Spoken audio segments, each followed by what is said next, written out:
Muy bien, pues ya comenzamos la grabación y esta sesión, pues es lógicamente, ya lo saben, es una sesión, la última del curso, en la cual vamos a revisar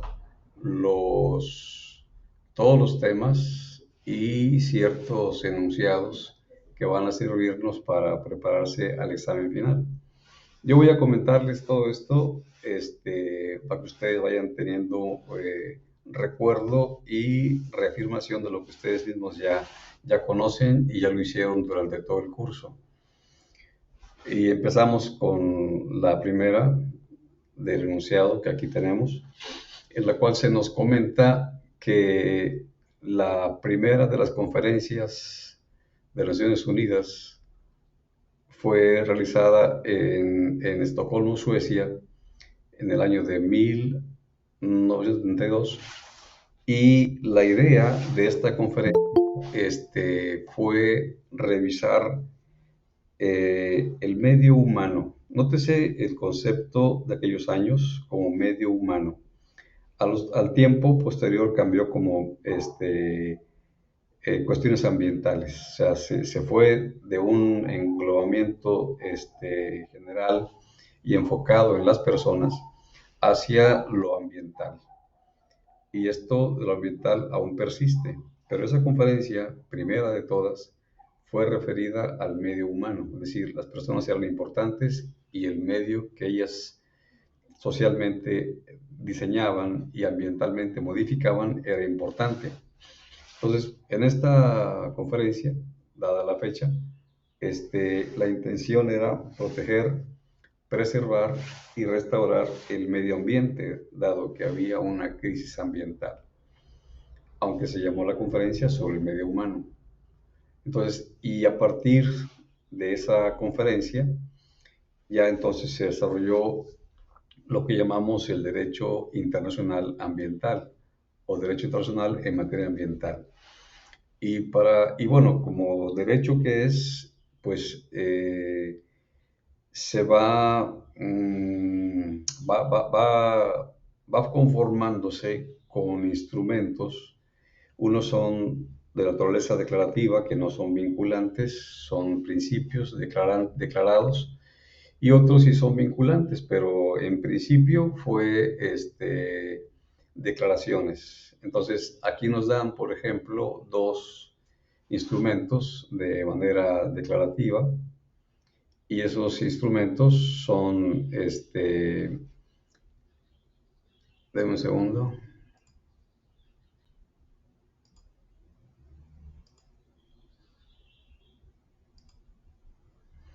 Ajá. Esos instrumentos son,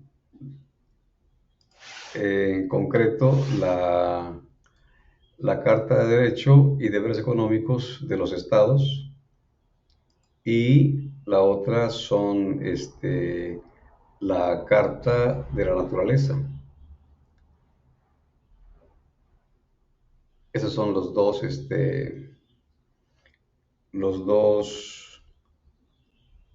instrumentos que se diseñaron. Bueno,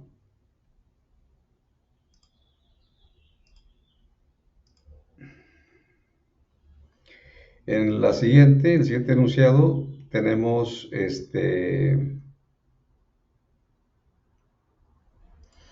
que en el año de 2015, estamos brincándonos en el tiempo, hubo una nueva cumbre, pues fue una cumbre de trabajo, pero finalmente en septiembre de ese año 2015, los Estados miembros se reunieron para aprobar en plenaria un documento nuevo que se llama Transformar nuestro mundo.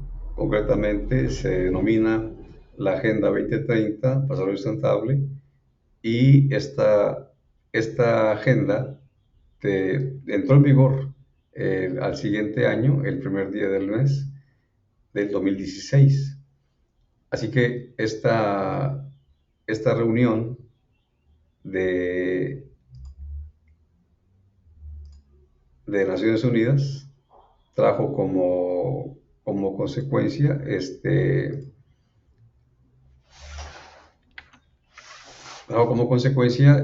la declaración de una nueva agenda, la 2030. Esta agenda, ustedes ya lo saben, tiene objetivos que cumplirse, son 17, ustedes ya lo revisaron en clase, e hicieron incluso la infografía. Así que con esta agenda se renovaba todo el proceso anterior, que es la Agenda 21. Sigue siendo válida, pero modificada ahora en esta nueva agenda. Y continuando, tenemos otra serie de enunciados. Por ejemplo, la conferencia posterior a la de Estocolmo, que fue en Río de Janeiro en el 92, esta conferencia de Río, tuvo el nombre de Cumbre de la Tierra y también la de ECO 92. Son los nombres que se le dieron a esa cumbre. Y en esta cumbre lo que se planteaba como objetivo era atender los problemas que se habían acudizado, que se habían agravado en referencia al deterioro ambiental en nuestro planeta, en la Tierra, y entonces buscar solucionar los mismos problemas. Y esta conferencia también se llamó Cumbre de la Tierra. Bueno, entonces, lo interesante de este dato del 92 es que 10 años antes se había iniciado el proceso de colocar en el mundo políticas neoliberales y lo mismo la globalización. Entonces, ya para esos años, 10 después del inicio del neoliberalismo, ya se apreciaba, 10 años después, ya se apreciaba los efectos negativos del neoliberalismo en el mundo, y en esta cumbre hubo una especie de llamada de atención de los países en desarrollo, el tercer mundo o países emergentes. No estaban muy conformes con lo que se había estado haciendo y discutían de que no era solamente lo ambiental, a como lo visualizaban los países industrializados, no, no solamente lo ambiental, es decir, no se podía restringir el desarrollo de la humanidad a solamente considerar aspectos ambientales, olvidando los sociales y los económicos, que eran dispares. 10 años de disparidad por el neoliberalismo trajo muchas consecuencias graves para los países en el mundo. Entonces, en esa cumbre se visualizó y se puso en el contexto. No es lo ambiental únicamente, sino también lo social y lo económico. Y bueno, la siguiente cumbre fue en Johannesburgo en el año 2002. Esa cumbre se llamó Cumbre Mundial sobre el Desarrollo Sustentable. Y en esta reunión cumbre se hizo una evaluación referente a los 10 años que habían pasado de haberse iniciado, de haberse implementado en cada país la Agenda 21, que fue propuesta en el año del 92. Entonces, esa Agenda 21 tenía que hacerse para cada país muy particular a la idiosincrasia de cada nación. En México no se había comenzado con la agenda la agenda, digamos, 21 diseñada hacia nuestro país. Eso se hizo aquí ya en el 2004, es decir, después de la cumbre de Johannesburgo, 2002, 2 años más tarde, ya se implementó en México una agenda propia derivada de la Agenda 21. Y en esa reunión cumbre de Johannesburgo, los problemas que se consideraban prioritarios, una vez más, eran cuestiones tanto económicas como ambientales, pero ya conectadas con la social, que sería la salud. Entonces era prioridad el agua, la energía, la agricultura, la salud y desde luego la biodiversidad, porque son todos temas que tienen que ver con el medio ambiente que nos rodea. Y bueno, continuando con la revisión, el tercer enunciado en esta diapositiva es una definición referente a lo que es un acuerdo vinculante o un tratado vinculante. Y se considera pues un término genérico que abarca instrumentos que son de carácter vinculante, es decir, con arreglo del derecho internacional, que obliga a las partes, ¿sí?, a cumplirlos. Hay, por ejemplo, dos instrumentos vinculantes ya conocidos por ustedes, que son la Agenda 21 y también el Protocolo de Montreal para el cuidado y la reducción de la atmósfera, la reducción de gases de efecto invernadero que provocan lo que ahora se conoce como calentamiento global. Entonces, estas son, digamos, enunciados que van dando la pauta a organizar lo que se va a ver en el examen final. Entonces, para continuar, la Agenda 21 se define como un plan de acción, es amplio, es exhaustivo y que tiene que ser adoptado por cada nación, lo tiene que hacer de forma local, ¿sí? Y ya dijimos que nuestro país se llamó Agenda desde lo local, es el nombre que se le dio aquí en un principio, Agenda desde lo local. Luego lo vamos a revisar en otro enunciado. Y en el otro acuerdo, que también es vinculante, que es el Protocolo de Montreal, se firmó en el año de 1987, 5 años antes de la cumbre de Río de Janeiro, la primera de las dos. Y el objetivo de este Protocolo de Montreal, de este convenio, era detener el deterioro de la capa de ozono que se encuentra en la zona que se llama estratosfera. Entonces, este protocolo trata sobre una reducción, ¿sí? Incluso no utilizar ya sustancias químicas que dañan la capa de ozono. Y en este protocolo, bueno, se trataba también de contribuir a un esfuerzo con referencia a reducir lo que se llama calentamiento global, que produce un cierto efecto de cambio climático. A mí no me convence mucho decir cambio climático, pero sí me parece muy correcto decir calentamiento global e inclusive crisis climáticas. Crisis climáticas tienen que ver mucho con las cuestiones meteorológicas. Desde luego, el cambio climático es algo que ocurre, pero no es derivado de un calentamiento de la atmósfera por actividades de contaminación. La contaminación sí produce calentamiento global, eso sí, pero no el cambio climático. Entonces, las sustancias que agotan el ozono en la estratosfera, lo que hacen es dejar filtrar los rayos ultravioleta, que sería otro tipo de daño, no un cambio climático. Así que el asunto estaba en reducir el uso de sustancias que dañaban la capa de ozono porque eliminaban justamente esa capa y provocaban otro tipo de problemas como serían los cancerígenos y otros problemas más derivados por la irradiación de luz ultravioleta. Y desde luego esto va asociado a cuidar también la atmósfera de otros gases que son de efecto invernadero. Para eso se llama el protocolo de Kioto. Más adelante lo vamos a revisar.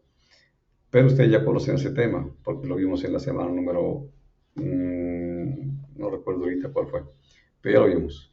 Entonces, derivado de este protocolo del protocolo de Kioto, está también la Convención Marco de las Naciones Unidas para el Cambio Climático.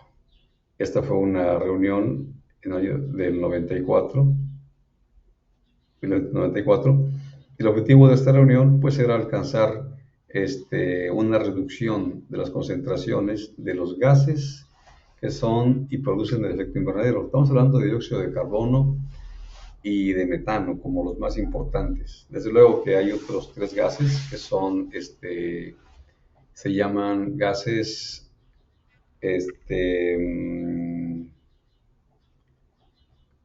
Bueno, se llaman contaminantes criterio, más que gases, pero son gases. Entonces, estos contaminantes criterio que dijimos es el CO2, el metano, el ozono, este, el monóxido de carbono y el vapor de agua. Son los gases de efecto invernadero. Ah, y falta considerar también los óxidos de azufre y de nitrógeno como contaminantes criterio. El vapor de agua sí tiene efecto en el calentamiento, pero no es un contaminante. Entonces, esta convención marco pues, trataba de prevenir justamente que las acciones humanas interfirieran de forma peligrosa en el sistema climático. Y bueno, continuando, aquí aparece el protocolo de Kioto, el cual este protocolo pone en marcha lo que se llama la Convención Marco de las Naciones Unidas por el Cambio Climático. Y en ese sentido, este protocolo de Kioto sí es un instrumento vinculante porque compromete a los países industrializados a limitar la emisión e incluso a reducir las emisiones también de gases que tienen un efecto invernadero. Y bueno, digamos que lo que siguió posteriormente a esto es lo que se llama el mecanismo de desarrollo limpio. Este es un programa que se desarrolló para integrar ciertos proyectos para mitigar la emisión de gases de efecto invernadero. Y esos proyectos deben ser financiados por los países que estaban produciendo en cantidades enormes esos gases de efecto invernadero. Entonces, en algunos otros países donde no están teniendo industrialización, se podían hacer ciertos proyectos para mitigar los gases de efecto invernadero y entonces los países industrializados pudieran continuar con su tren de industria sin parar en su proceso de usar recursos que generaran gases de efecto invernadero. Y bueno, una de las cuestiones que resultan de los avances tecnológicos es que se pretendió, se pretende, sigue pretendiendo la conversión de, la, de las modalidades de energía para la industria, dejar de utilizar la energía del petróleo y sus derivados para utilizar energía solar como fuente de energía eléctrica o para convertir energía eléctrica. Y también la fotovoltaica, que sería la asociada a la energía solar, y la energía térmica. Entonces son alternativas que se tienen para poder cubrir necesidades energéticas en el tiempo actual.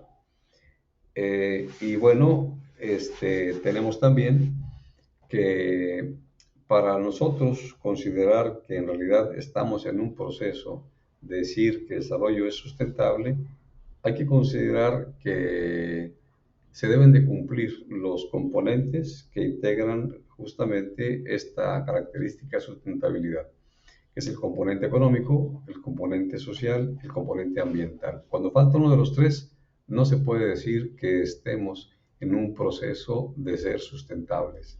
Ni una empresa, ni un municipio, ni un estado, ni un país. Debe cumplirse los tres por completo para que sea realmente sustentable. Y bueno, siguiente diapositiva, tenemos ya un tema que es referente a, al derecho ambiental en nuestro país.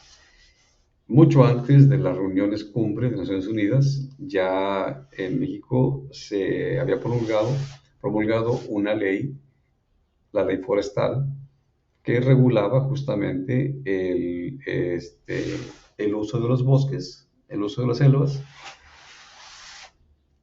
Y pasaron 14 años y se elaboró una nueva ley, que es la de conservación de suelos y de agua. Entonces, estas dos leyes fueron las primeras que se promulgaron en materia ambiental en nuestro país. Ya posteriormente, en pasado del 40, que fue la última, al 99. No, fue en el 87, ¿sí? Aquí hay un faltante de datos. Pero bueno, se los comento. La LEGEPA es la base de la política ecológica general y regula todos los asuntos en materia ambiental. Inclusive en esa LEGEPA que fue promulgada en el 87, fue muy importante como ley general porque regulaba los aspectos diversos de ecología, de denuncia, de daños ambientales, de sanciones, de regulación y de cuidados del ambiente.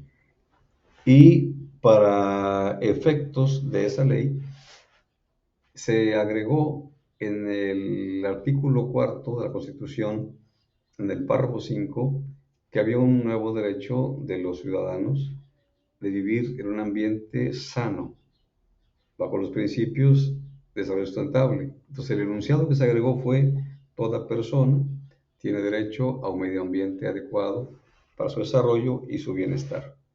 Y también se agregó el artículo 25, la siguiente modificación. Corresponde al Estado la rectoría del desarrollo nacional para garantizar que este desarrollo sea integral y sea sustentable, que fortalezca la soberanía de la nación y su régimen democrático. Aquí son dos aspectos muy importantes: la soberanía y la democracia. Y entonces fomentar el crecimiento económico y el empleo, y también fomentar una justa distribución del ingreso y la riqueza. Con todo esto, permitir entonces el pleno ejercicio de la libertad y la dignidad de los individuos, de los grupos minoritarios y clases sociales. Y todos ellos estaban protegidos por la Constitución. Entonces, son dos agregados a la Constitución que son importantísimos y están conectados con materia ambiental. Y entonces, aquí se repite, pero esto no se repite. Entonces, la Comisión Nacional del Agua, que es una institución que se creó en nuestro país en el 90, tenía como objetivos administrar el agua en todo el país, regular y también controlar y proteger los recursos hídricos. Lo que se hizo en esos años 90 fue ciertos cambios a la ley, y entonces se privatizó la administración del agua y se crearon organismos para atender la demanda del agua para la población. Acá, por ejemplo, tenemos la conocida que es Agua y Drenaje de Monterrey, como un organismo que atiende y provee el agua. No es un organismo privado, no es del gobierno, y porque tiene la concesión, tiene que proveer el agua. Claro, todo lo que hace lo cobra, servicios los cobra, todos. Y bueno, continuando con la revisión, tenemos que el Banco Mundial tuvo ya en nuestro país, al menos ya no, un papel importante en el cual instrumentó y coordinó un programa que se llama de ajuste estructural de la economía. Y con esos ajustes estructurales, justamente se puso en cintura a los países en desarrollo, otorgándoles ciertos créditos, pero a través de ciertas limitantes.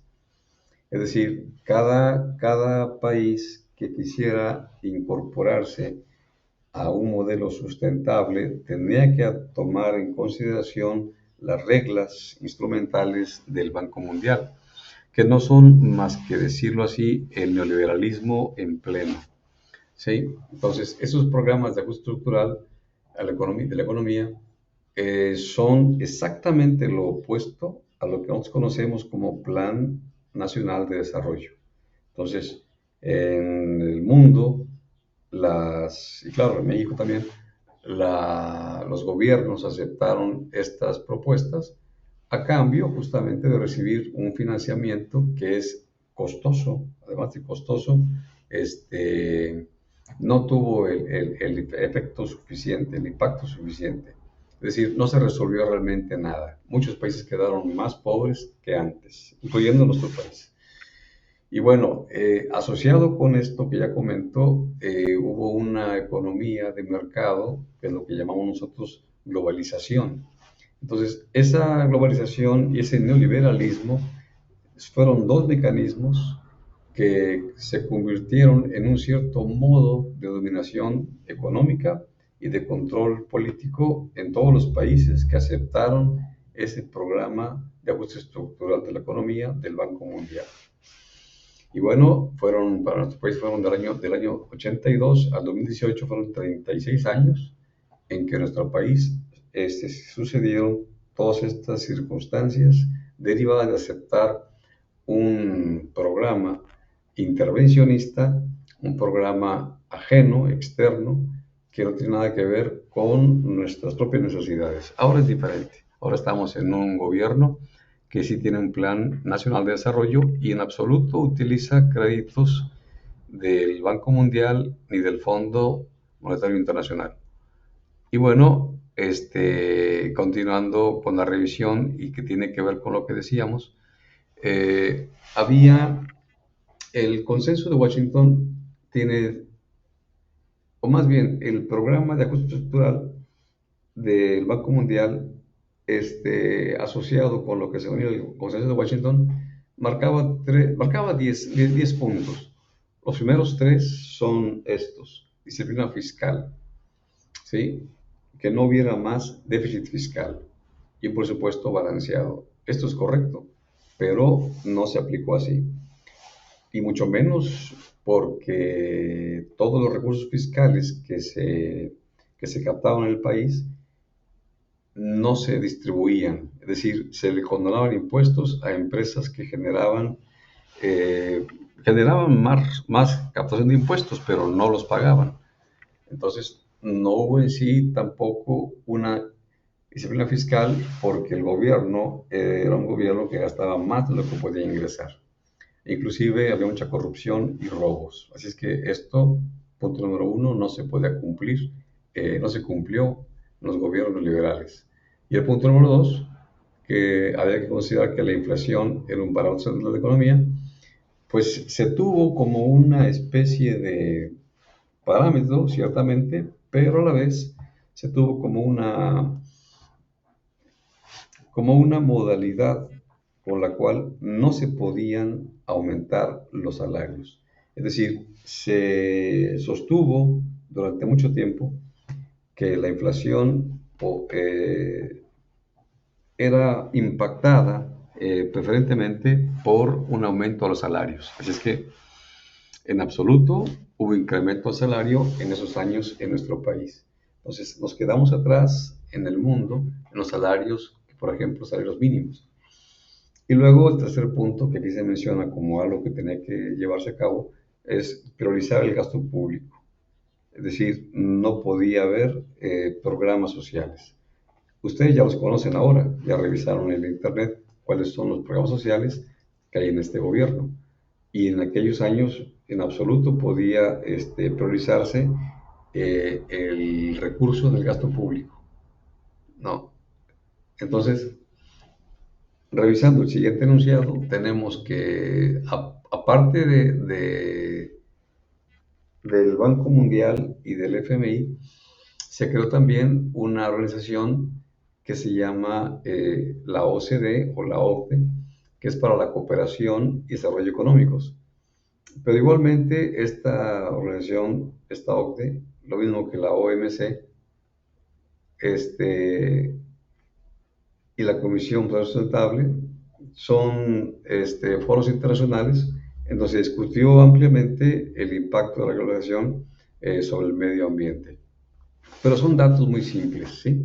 Lo más importante es que fueron organizaciones para una dominación económica y comercial. Y también para delimitar y, ¿cómo decirlo?, condicionar los créditos para los gobiernos que fundamentalmente pensaban que para poder desarrollar cualquier actividad en su país debían de pedir prestado. Y el ejemplo de nuestro país ahora es que no se ha pedido un solo centavo de crédito y se han hecho una variedad enorme de obras públicas, se ha aumentado el salario y hay programas sociales. O sea, se está haciendo mucho, prácticamente demasiado, con lo mismo que había de recaudación fiscal. Pero ahora sí el gobierno no gasta tanto. Es decir, la austeridad republicana, que es una ley, ha permitido que se cuide el ingreso. No se permite la condonación de impuestos, ¿no? No se permite tampoco el robo y la corrupción. Así es que lo que hay alcanza y sirve. Y aparte, pues se está produciendo más en Pemex y más en CFE. Entonces, estas son aquí en este enunciado aparecen elementos que sustentan ese programa de ajuste estructural de la economía del Banco Mundial. Por ejemplo, promoción del crecimiento orientado hacia afuera, o sea, exportaciones y venta de materia prima. Luego, una expansión del sector privado como la fuerza impulsora del proceso de crecimiento, que ya no tuviera que ver las empresas públicas, y eliminar las barreras para la entrada de capital internacional, pero es un capital especulativo, no un capital de inversión. Y luego disminución del papel económico del gobierno, del Estado-nación para cada país. Y eso fue una cosa que afectó a cuánto país entró en estas políticas. Luego, eliminación de las regulaciones y también de la reestructuración de los mercados laborales internos. Es decir, todas las ganancias sindicales que se habían conseguido en años previos se perdieron al ingresar el neoliberalismo en los países en el mundo. Entonces, todos estos son elementos que sustentan lo que se llama el programa de ajuste estructural de la economía del Banco Mundial, que releva a cualquier plan nacional de desarrollo. Entonces, el asunto es que ahora tenemos un plan nacional, no tenemos un programa de ajuste estructural, ya no, se ya quedó olvidado, ahora el nuestro es un plan nacional. Y lo que se veía, se observó, es que ese programa de ajuste estructural no estaba realmente destinado a la sustentabilidad en absoluto, ni a reducir el consumo de recursos, ni a atender cuestiones ambientales, ¿sí? Ni tampoco a reconstruir una restitución, perdón, de ecosistemas. Así que este programa que se hizo en el mundo, en lugar de ser planes nacionales de desarrollo, pues generó un descontento social en América Latina y en el mundo. Entonces, estas son cuestiones que ahora se revisan y se analizan de las cuestiones políticas, cómo la gente que está descontenta ha buscado que en sus países haya un gobierno progresista.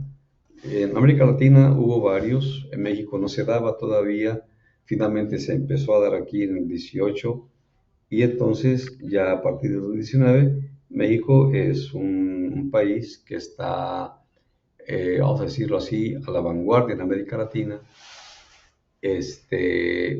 con respecto a lo progresista. Es decir, ya se considera muy importante la soberanía y la democracia en nuestro país.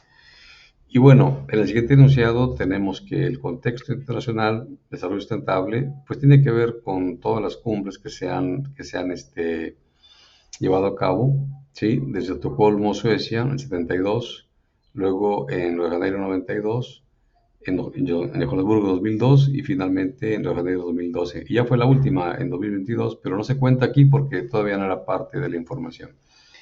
Entonces, en otro enunciado tenemos que el análisis teórico de políticas de gobierno para la sustentabilidad tiene cuatro aspectos: el aspecto político, el jurídico, el ético y el institucional.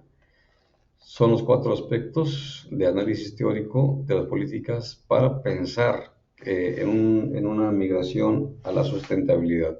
Ya esto para nosotros en la actualidad es algo que está superado porque el gobierno tiene políticas públicas justamente orientadas a la sustentabilidad.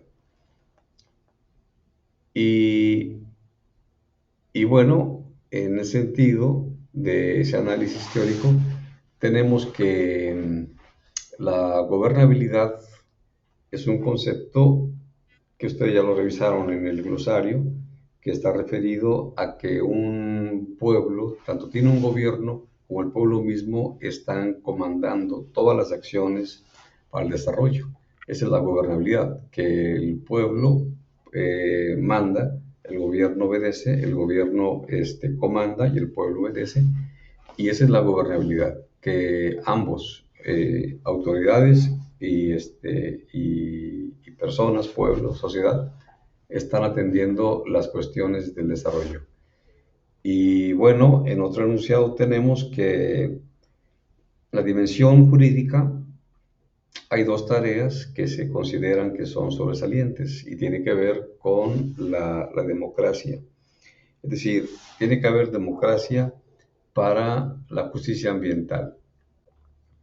Es decir, todo lo que es justicia implica que a cada quien se le da lo que corresponde. Si una empresa provoca daños ambientales, bueno, pues tiene que reparar el daño y entonces es una forma de considerar que se hace justicia en materia ambiental, pero que también a su vez tiene que haber eh, una participación de la población. Por eso en el EGEPA se menciona ese apartado también de participación y denuncia, inclusive denuncia anónima. Y bueno, en ese análisis teórico también tenemos que identificar procedimientos judiciales o los no judiciales para tratar los conflictos ambientales. Es decir, se puede pensar en que un problema ambiental, un conflicto ambiental, se puede revisar desde los procedimientos judiciales como también de procedimientos que se considera que son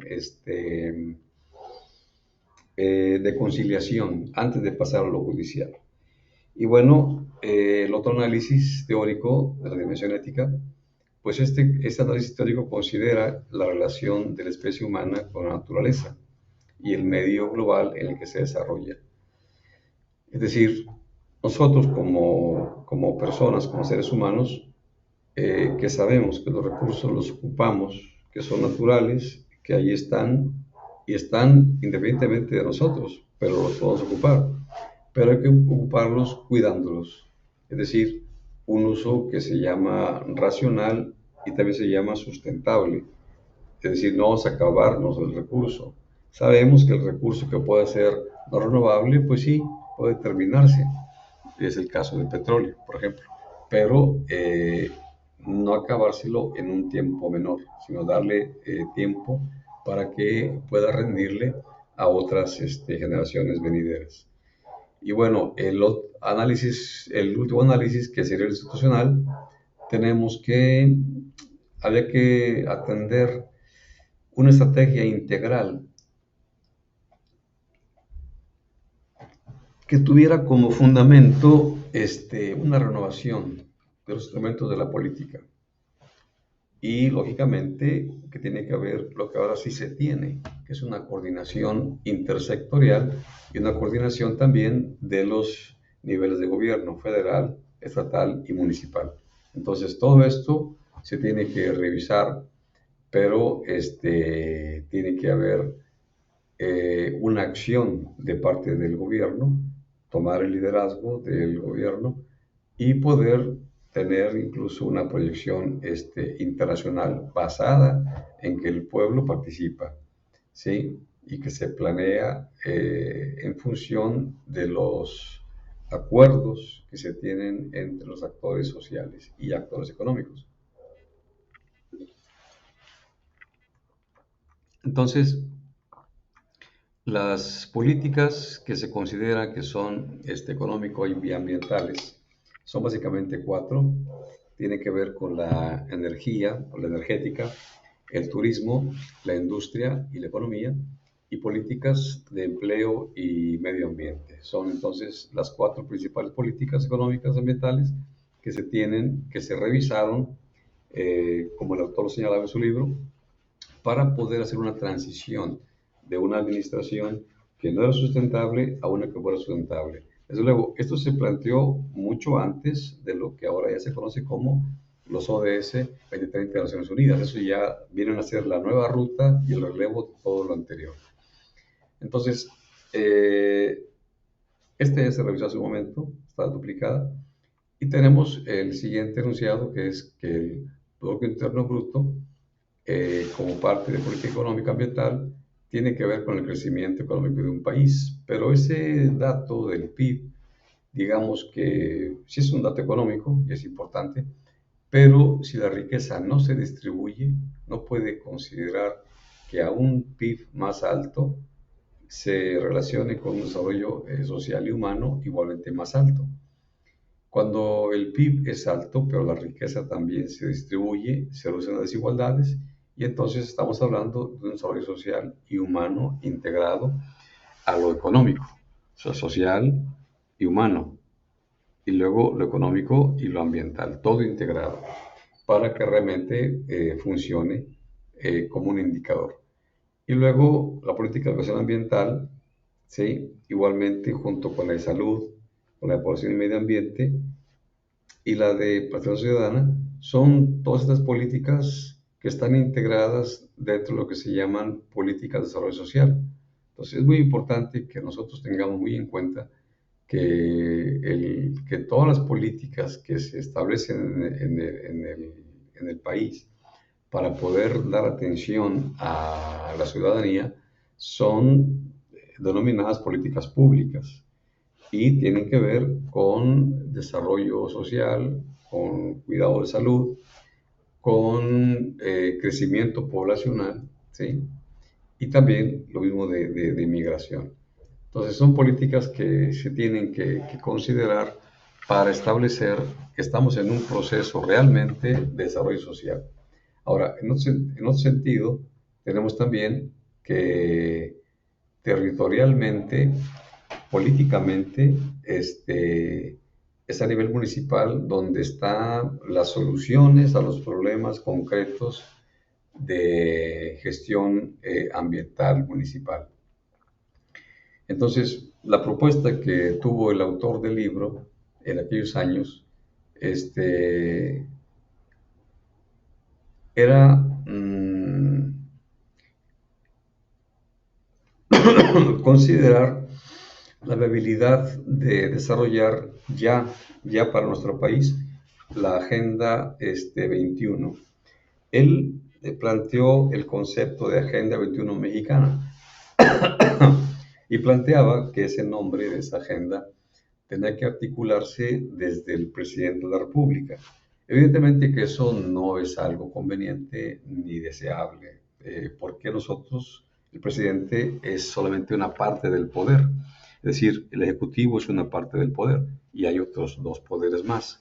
Así que no era posible ni conveniente que el presidente pudiera comandar la Agenda 21 en la modalidad, digamos, mexicana. Lo que se hizo fue entonces crear el INAFED para que el INAFED pudiera desarrollar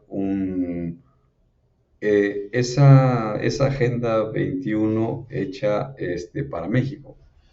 Y ustedes ya saben que la agenda se llama Agenda de Desarrollo Local. Y bueno, en el siguiente enunciado tenemos que el paradigma ya conocido como ser sustentable, este modelo, surge en un principio como un concepto operativo, pero es clave. Y eso sucede en el año de 1987, cuando la Comisión Brundtland presenta justamente su informe, al que denominaron informe Brundtland, y también se llamó Nuestro Futuro Común. Entonces, en ese informe aparece este concepto y ya luego se empieza a implementar ese concepto y se convierte en un constructo y ese constructo va a ir produciendo ciertas buenas prácticas y va generando más información referente a lo que se puede considerar, ahora se considera bien como un paradigma, como un modelo de desarrollo, este concepto. Es decir, de un simple concepto se convierte en un paradigma y eso ya es muy importante. Así que aquí aparece el enunciado, ¿sí? Desarrollo sustentable como un nuevo paradigma de desarrollo operó, ¿sí? Con la aplicación de las políticas internacionales que se hayan planteado en los principios, lo mismo que los acuerdos vinculantes, a partir de la cumbre de Naciones Unidas en Río de Janeiro en el 92. Entonces, no tome nota, en 87 se plantea el concepto. 5 años más tarde, en la cumbre de Río de Janeiro, se plantea el concepto, se le da forma y entonces se convierte en un instrumento de carácter vinculante. ¿Sí? La sustentabilidad se vuelve una modalidad en el mundo como un acuerdo vinculante que a lo que todos los países del mundo deben de tender a buscar la sustentabilidad basándose en un documento que es la Agenda 21, que debía de hacerse para cada país cierta modalidad y ciertas particularidades. En nuestro país empezó en el 2004, un poquito tarde si gustan, pero pues lo iniciamos.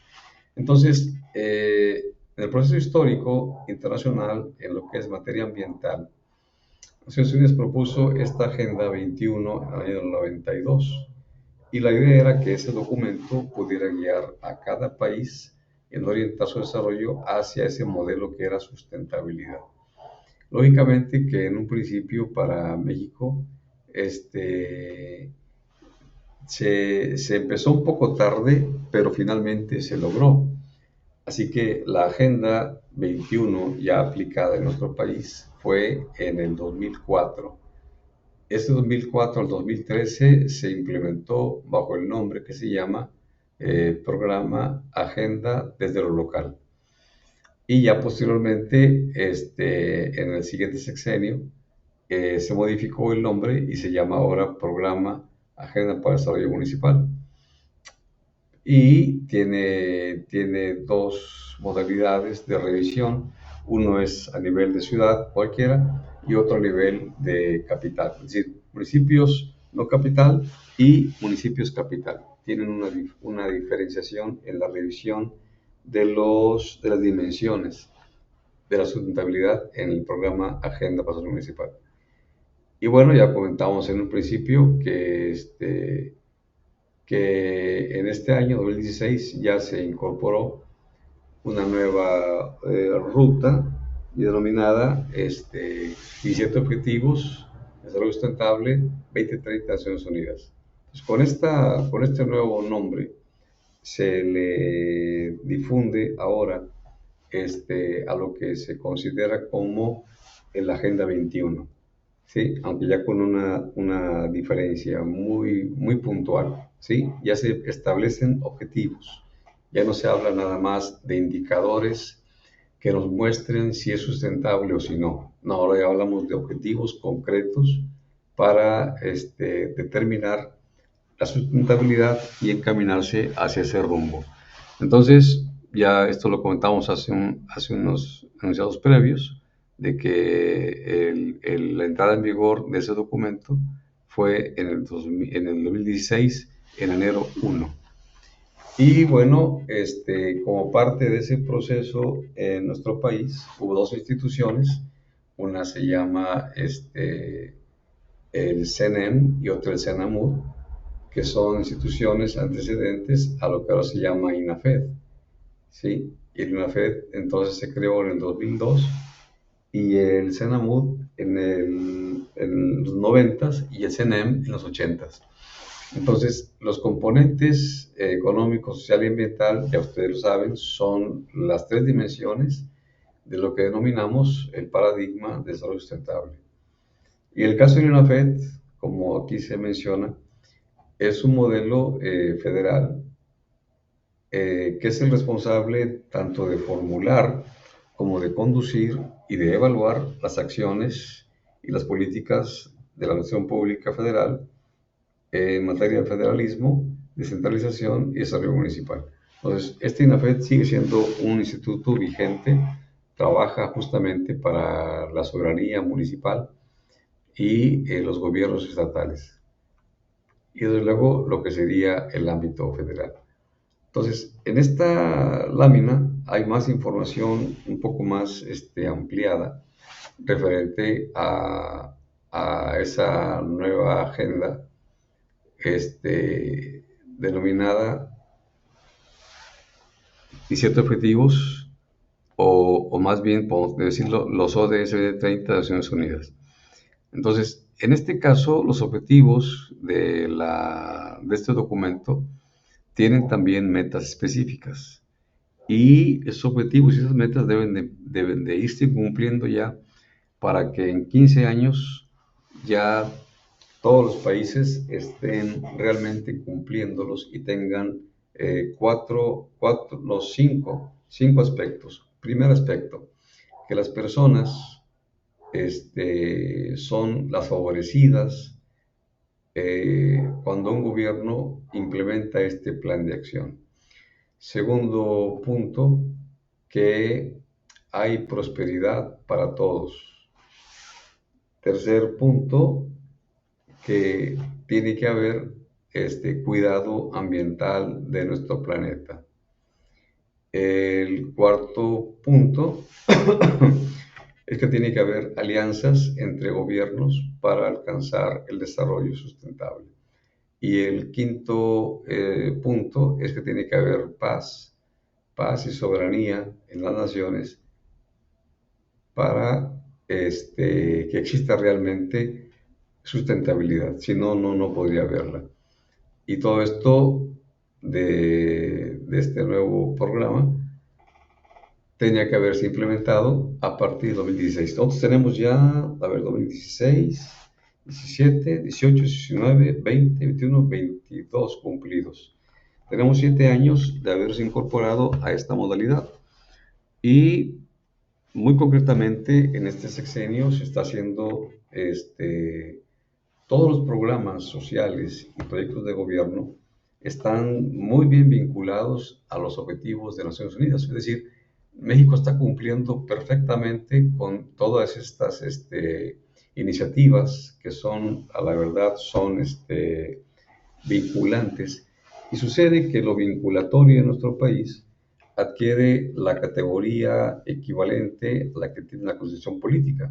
Es decir, cualquier acuerdo internacional que México firme lo coloca como algo equivalente al valor mismo que tiene nuestra ley máxima, que es la Constitución. Así que cualquier acuerdo internacional se convierte también en ley para nuestro país. Y entonces, ya buscando aquí la información completa, tenemos que los ODS 2030 son también conocidos como objetivos globales y tienen 17 objetivos, y de los objetivos hay una serie de metas que se deben de cumplir para cada uno de ellos. Así en concreto y en general, lo más amplio, el propósito es pues que la pobreza se reduzca. Ustedes saben que la pobreza pues son fundamentalmente las carencias, y las carencias se van a reducir cuando se tienen ingresos para poder adquirir los satisfactores. De lo contrario, la pobreza va a continuar y se pueden generar lo que se llaman patologías sociales. Igualmente, con los objetivos 2030 de Naciones Unidas, lo que se busca es reducir la desigualdad. Es decir, en nuestro país hubo una gran desigualdad económica porque muchos tenían, o más bien pocos tenían mucho y muchos no tenían ni para lo más mínimo, lo más esencial. Así que con esta nueva modalidad implementada en nuestro país, estamos justamente encaminándonos a considerar que tendría que haber justicia y paz social como consecuencia de la justicia, cumpliendo también estos ODS, porque son, como comentábamos, son parte de nuestra política de Estado, porque tiene el mismo nivel de nuestra constitución política. Entonces, aquí en esta lámina se habla justamente de los 17 objetivos y las metas que conforman a esos objetivos. Y sobre todo, en esta lámina aparece el número 15 de los años que se tienen para decir se cumplió, se cumplió. O sea, la Agenda 21 es un modelo abierto, vinculante, obligatorio, pero esta nueva agenda, estos ODS con objetivos muy, muy puntuales, viene a marcarnos justamente la nueva forma, la forma moderna de cumplir y de buscar que el modelo funcione y se implante para todos los países.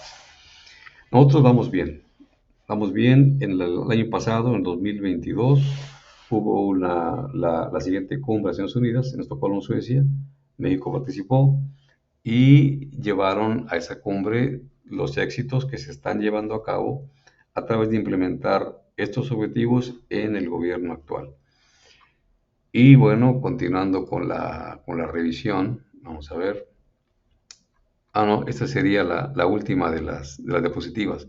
Entonces, recuerden lo que les planteé en un principio. Cada uno de los... bueno, falta decir Estos 17 ODS, sí, se elaboraron en 2 años de consultas públicas, interaccionando la gente, empresas y gobiernos. Y ya se publicaron, se promulgaron para empezar a funcionar en enero 1, 2016. Y bueno, decíamos que los enunciados que aquí hemos estado revisando son justamente lo que van a servirles a ustedes para convertirlos en preguntas. Cada enunciado tiene información. Si ustedes la convierten en una pregunta, ahí mismo está la respuesta. Entonces es una forma de estudiar la información que se presentó aquí. Muy bien, entonces esta presentación termina por ahora y quiero preguntarles o quiero dar la oportunidad de que ustedes pregunten lo que quieran referente a los enunciados o referente al examen final. Adelante, por favor.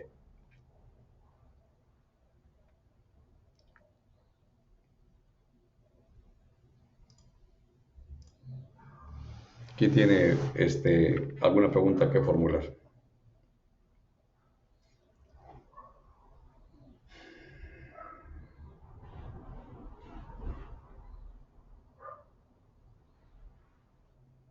Buenas noches, maestro. Soy Adriana Díaz. Adelante, Adriana. Maestro, entonces las preguntas del examen es referente a la presentación que acabamos de ver ahorita. 100%. Bueno, perfecto. Muchas gracias, maestro. Claro que sí.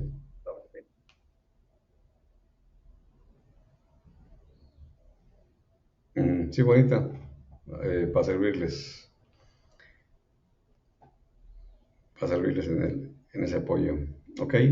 Bueno, entonces, si gustan, paramos aquí nuestra reunión y yo espero que su examen lo hagan y lo aprueben bien. Si alguien de ustedes, por ejemplo, al contrario, para servirles, si alguien de ustedes, por ejemplo, tiene alguna calificación pendiente, de una vez me dice o manda un mensaje. ¿Sí? Bueno, entonces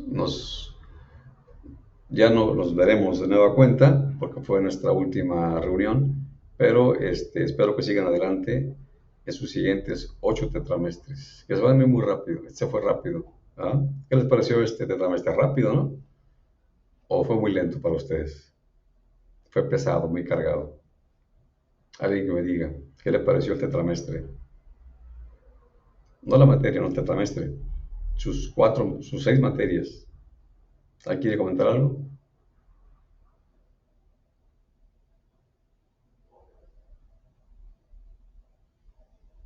Ah, rápido. Ah, fíjate, dice Marta, es que rápido, interesante. Sí, se van rápido los tetramestres. La verdad que sí. No pierdan ustedes el entusiasmo, la motivación para continuar y siempre mantengan la curiosidad por aprender para que tengan más motivación todavía. Bueno, entonces me despido. Gusto en haberlos podido ayudar en su formación profesional. Esta materia es muy compleja, pero es muy interesante. El examen, ah, sí, no, todo lo que está aquí, revisado hoy, tiene algunos enunciados que son también del parcial, ¿sí? Sí, sí, todos estos tienen que ver, todos, con el final, y unos son también del parcial. No sé si los encontraron, pero ahí están, si pudieron distinguirlos. Bueno, no, pues sí, Judith, el tiempo pues es para ustedes, definitivamente. Sí, Marta, no hay nada que agradecer, estamos para servirles. Entonces me despido, hagan sus exámenes, sus 6 exámenes, que les vaya muy bien, que los superen y sigan adelante sus estudios. Sale, ánimo. Corto la grabación y subo el video a la plataforma.